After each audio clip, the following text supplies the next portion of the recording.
ప్రియదేవుని బిడ్డలారా, మన జీవితంలో ఎప్పుడూ విడిచిపెట్టకుండా చేయవలసింది 103వ కీర్తనలో చెప్పబడినట్లుగా, ఆయన చేసిన ఉపకారములలో దేనిని మరువకుము.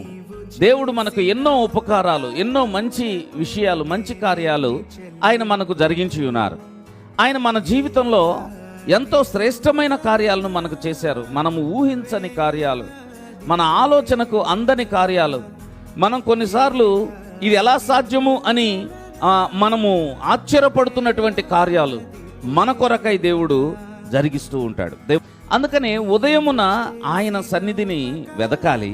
ప్రతి రాత్రి రోజంతటిలో దేవుడు చేసిన కార్యాలను ఆయన సన్నిధిలో జ్ఞాపకము చేసుకొని ప్రతి రాత్రి ధ్యానించాలని చెప్పేసి ఇక్కడ రాయబడుతూ ఉంది. అలా చేసినప్పుడు మన జీవితంలో ఎంతో ఆశీర్వాదం. ఇది మన కాలము లేక మన సమయము దేవుని సన్నిధిలో ప్రశస్తమైన సమయము, శ్రేష్టమైనది దేవుని సన్నిధిలో మనము ఇవ్వటం అనే